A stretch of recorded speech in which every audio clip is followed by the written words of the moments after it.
World के सबसे बड़े डेमोक्रेटिक देश की मीडिया, इंडियन मीडिया, आजकल खबरों से ज्यादा एंटरटेनमेंट का सोर्स बनती जा रही है।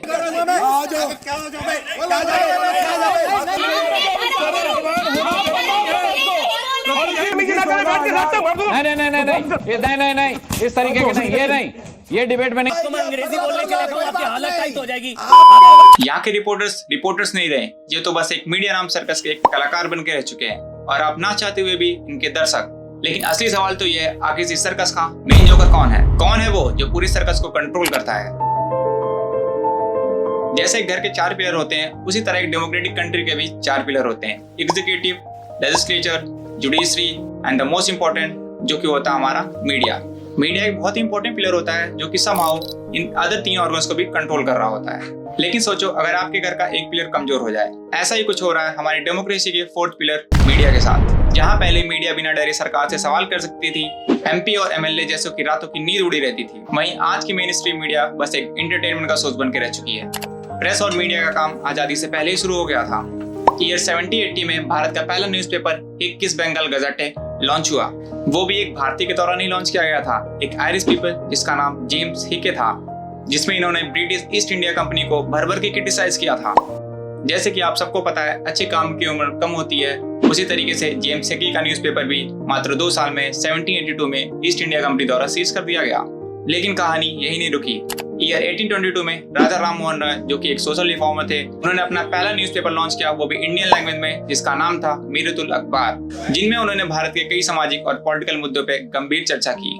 और कहानी यहीं से आगे बढ़ती रही। 1857 की क्रांति, बाल गंगाधर तिलक की केसरी, महात्मा गांधी की यंग इंडिया और हरिजन और जवाहरलाल नेहरू की नेशनल हेराल्ड्स जैसे कई पब्लिकेशंस ने भारतीयों के अंदर अंग्रेजों के खिलाफ आग जगाई। फिर आता कहानी में एक ट्विस्ट।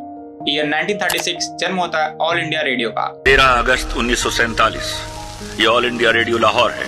आप हमारे अगले ऐलान का इंतजार कीजिए। जिसने भारत के स्वतंत्रता क्रांति में बहुत ज्यादा साथ दिया। जैसे पहले के फ्रीडम फाइटर न्यूज़पेपर के द्वारा लोगों से कम कनेक्ट हो पाते थे, उनको अपनी बातें समझा नहीं पाते थे, लेकिन ऑल इंडिया रेडियो के बाद उनके लिए और आसान हो गया कि वो लोगों तक अपनी बातों को पहुंचा पाए। और यही ऑल इंडिया रेडियो आगे चल के 1956 में आकाशवाणी नाम से जाना जाने लगा। लेकिन मीडिया का असली रूप हमें आजादी के बाद दिखता है, जहां 1959 में DD, दूरदर्शन जैसे टेलीविजन ब्रॉडकास्टिंग का आविष्कार हुआ और इंडियन मीडिया अपने पीक पर पहुंच रही होती है। देश के पॉलिटिकल, सोशल, इकोनॉमिकल मुद्दों पे पूरी कवरेज, डिबेट, कॉन्फ्रेंसेस हो रहे होते हैं। बट वही कहते हैं ना, life is like a roller coaster. और इंडियन मीडिया पे एक ऐसा काला बादल छाया जो कि इतिहास के पन्नों पे हमेशा के लिए रह गया। 1975 की national emergency by the prime minister Indira Gandhi. जिस नेशनल इमरजेंसी में सारी मीडिया को कंट्रोल कर लिया गया, सारी रिपोर्टिंग बंद कर दी गई और जर्नलिस्ट को सलाखों के पीछे भेज दिया गया। ये इंडियन मीडिया की सबसे दुखद घटनाओं में से एक है।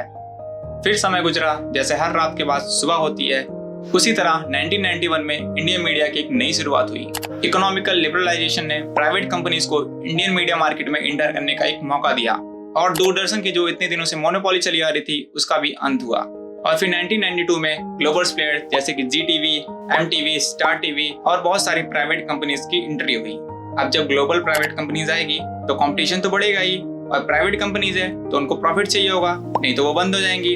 और ब्रॉडकास्टिंग राइट्स खरीदना कोई बच्चों का खेल तो है नहीं, इसके लिए बहुत सारे पैसे चाहिए होते हैं। तो सिर्फ जो लार्ज कंपनीज थी, जिनका एक स्ट्रॉन्ग पॉलिटिकल कनेक्शन था, वही इस गेम में इंटर हो पाती है और इंडियन मीडिया सेक्टर को डोमिनेट करने लगते हैं। फिर आपके मन में सवाल आएगा, क्या इंडियन मीडिया पहले से ही बिकी हुई थी? फिर गोदी मीडिया क्यों चिल्लाते हो? बट पहले की मीडिया ऐसी नहीं थी। पॉलिटिशियन डरते थे इंडियन मीडिया के सवालों से। कई MP और MLA की रातों की नींद उड़ाती थी जब इंडियन मीडिया उनके पीछे पड़ती थी।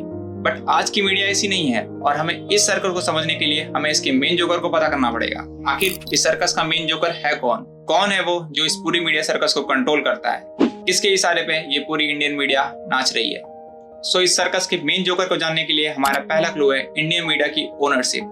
आखिर कौन है जो इंडियन मीडिया को ओन करता है? अगर आप ये देखेंगे तो इसमें जो बिग कंपनीज होती है, एक स्ट्रॉन्ग पॉलिटिकल कनेक्शंस होता है, वही इस सेक्टर को डोमिनेट कर रही होती है। मतलब कि आप क्या सुनेंगे, क्या देखेंगे और क्या पढ़ेंगे, ये सारा कुछ बड़ी मल्टीनेशनल कंपनीज और पॉलिटिकल एजेंडा के थ्रू ही हो रहा होता है। जैसे कि CNN, news 18 India, first post, CNBC, TV18, ये सारी ओन की जाती है रिलायंस इंडस्ट्रीज ऑफ ग्रुप से।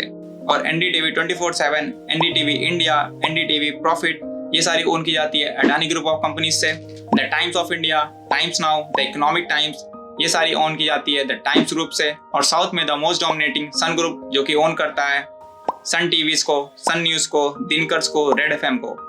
लेकिन यहीं तक नहीं, डाइट ओनरशिप को छोड़कर DAVP, directorate of advertisement and visual publicity, जो कि एक पार्ट है सेंट्रल ब्यूरो ऑफ कम्युनिकेशन का, ये भी पॉलिटिशियन और गवर्नमेंट द्वारा अपने प्रोपेगेंडा को एक्सप्रेट करने के लिए यूज किया जा रहा है।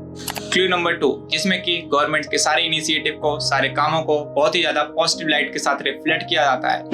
प्रधानमंत्री जी से मुलाकात हुई, हाँ मिली, दर्शन हुआ, उनका दर्शन हुआ, नमस्कार किया। ये दिखाया जाता है कि ये गवर्नमेंट अभी तक की बेस्ट गवर्नमेंट है, जो कि पब्लिक वेलफेयर, एजुकेशन और हेल्थ के लिए सबसे बेस्ट कर रही है। बट रियलिटी में होता क्या है वो आप सबको पता है।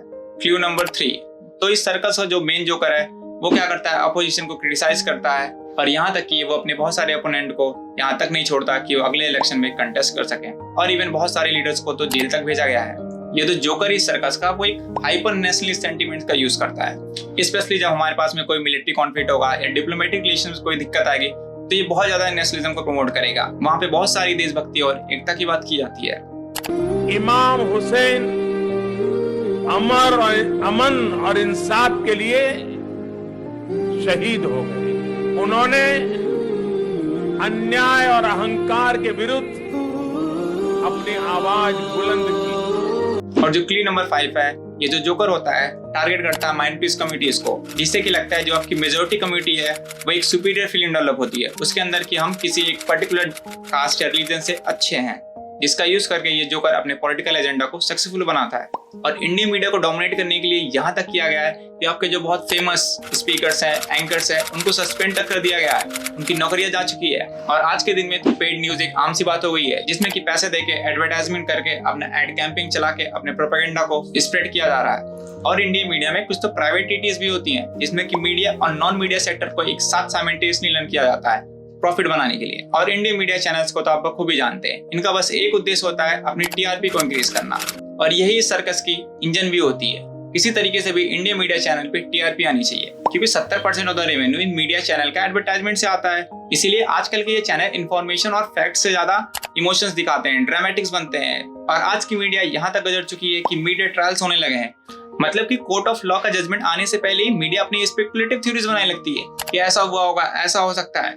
मतलब कि कोर्ट ने अभी कोई डिसीजन दिया नहीं है, उससे पहले जो पीपल्स है उनकी थिंकिंग को रिफ्रेम कर देती है, रिकॉन्स्टिट्यूट कर देती है किसी भी प्रोपेगेंडा के लेके। जैसे हमने सुशांत सिंह राजपूत के केस में देखा, रिया चक्रवर्ती को मीडिया ने एक्यूज घोषित कर दिया था बिना कोर्ट के डिसीजन आए हुए।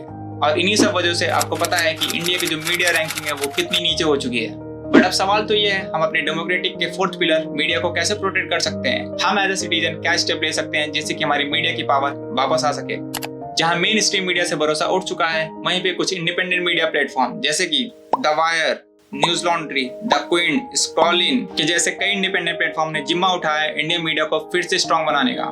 इनका उद्देश्य है लोगों तक सही न्यूज और ऑथेंटिक न्यूज पहुंचे। अब तक आपको सर्कस के मेन जोकर का पता चल ही गया होगा, बट बिना ऑडियंस के सर्कस बेकार होती है, और इस सर्कस के मेन ऑडियंस है आप। तो आपको जिम्मा उठाना पड़ेगा कि इस सर्कस को देखना है कि नहीं देखना है, और उन न्यूज चैनल के पीछे बिल्कुल मत भागे जो कि ब्रेकिंग न्यूज सबसे पहले देती है। होता क्या है, जो न्यूज चैनल्स होते हैं वो अपने न्यूज को सबसे पहले ब्रॉडकास्ट करने के चक्कर में उन फैक्ट्स को वेरीफाई नहीं करते, चेक नहीं करते और गलत न्यूज लोगों तक पहुंचा देते हैं। और शेयर करिए वीडियो अपने फैमिली मेंबर्स को भी, अपने फ्रेंड्स को भी, और एजुकेट करें कि किसी भी न्यूज चैनल को फॉलो करने से पहले उसके फैक्ट्स को रीचेक जरूर करें और वेरीफाई करें कि वो न्यूज ऑथेंटिक है कि नहीं है। ऐसे ही आप रिमोट्स को स्प्रेड मत करें। और एंड में इंडियन डेमोक्रेसी का 4th पिलर कमजोर जरूर हो सकता है, लेकिन अगर इस देश के 145 करोड़ नागरिकों ने जिम्मेदारी उठा ली तो फिर से नेताओं, MP और MLA को नींदों को उड़ने में टाइम नहीं लगेगा, क्योंकि वो हमसे हैं, हम उनसे नहीं।